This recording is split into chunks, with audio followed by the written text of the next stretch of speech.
it's a good idea to know the names of the parts of your guitar. Always good to know your instrument. Don't necessarily have to memorize all of these, but if you've got questions about them, this will be a good place to go to find out when somebody's talking about one of the parts of the guitar. Here's where you can find out. Let's go up and look at the headstock to start with. This area up here, this whole area is called the headstock. Our actual tuning keys or tuning pegs, sometimes they're called, are here. As we move on down, the little white piece across here is called the nut. That is the nut of the guitar where the strings slip back and forth through there. As we move down the neck, our big section here is called the neck all the way down.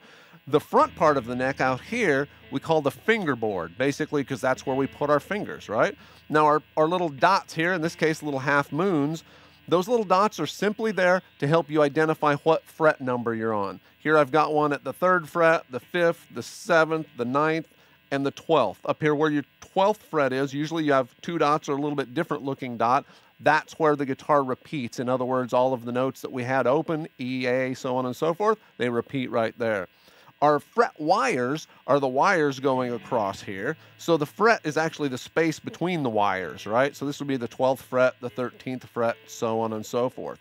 Obviously, as we keep going up, we run into our pickups. So the pickups here, if we look at our pickups like this, those are what give us our sound. You can think of pickups as basically microphones on your guitar. Now, when we have one like this, it's just a single one, like these guys are. All 3 of these are what we call single coil pickups. If we had 2 of those close together, that's what you call a humbucker. A humbucker pickup gives you a little bit fatter, thicker sound, a little bit more of a heavy rock sound. Single coil pickups work great for country stuff, for blues stuff, funk stuff, very nice clean sounding pickup. So depending upon your guitar, you'll either have the humbuckers, the 2 of these, or the single coils. If we keep on going down to here, this is what we call the bridge. Now some bridges have actually a tremolo bar when you got the bar down there. Some of them are what we call a fixed bridge, but all across here are the bridge. The little spots where the strings actually sit on, that's what's called the saddle. So those are little saddles that goes on. Let's look at our switches, because sometimes this gets confusing. And honestly, these are different on every guitar, so you have to kind of play around with your guitar, but they have the same basic function, which is this switch actually selects which pickup you're hearing, okay? So if I have it all the way up here, that's this pickup. If I have it back one, it's those 2 pickups. Back one more, it's the middle one. Back one more, it's those 2. All the way back, it's this one. Now, why do we care? Why do we want to do that? Because the different pickups give you different sounds. Let's just look at the difference between this sound. If I have that all the way back there, that's this pickup. If I move this all the way up, hear the difference in sound? That's sort of got a bassier sound to it. Back here, a lot more high end and treble, okay? Our volume knob's pretty self-explanatory. That turns our guitar down or slightly up, and we can gradually move the volume up on that. And then actually here I've got 2 tone knobs. So what the heck is a tone knob?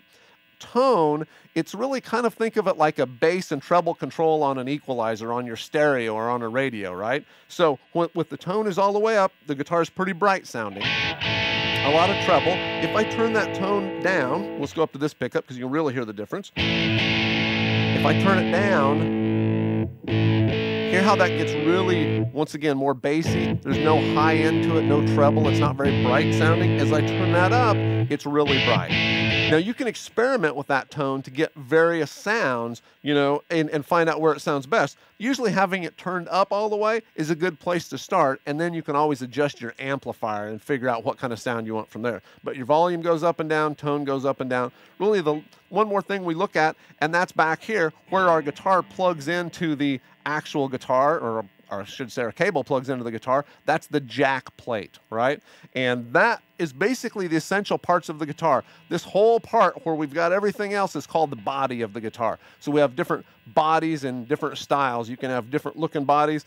Really, they all do the same thing. They just hold all of our electronics in place, but different bodies are made from different types of wood. Some people like the sound of certain kinds of wood. So the more you get into playing and really get your sound together, then you'll be picking out what kind of wood you want on the body of your guitar. But that gives you really a good overview of all the different things on your guitar. The one other thing to mention, what's affixed to the body is this here. This is what's called the strap pin. This is where you're going to hook your strap on. There's one there. You can see there's one back there. That's where your strap will hang.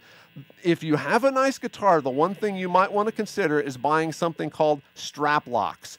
They basically will go in here and replace these little guys and then hook onto your strap, and your strap snaps in there so you will never drop your guitar that way. Well, almost never, let's put it that way. And then you have to push a button to unhook your strap so it comes off. I've seen a lot of students that have a really nice guitar, didn't have strap locks on, they drop it, it hits the floor and takes a chip out of it. So to avoid that, get yourself some strap locks, just screw those right in here, and you'll be good to go.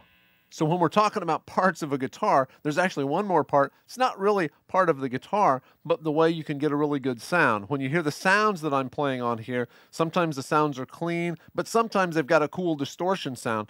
That's actually coming from a distortion pedal, like this one. So check this out.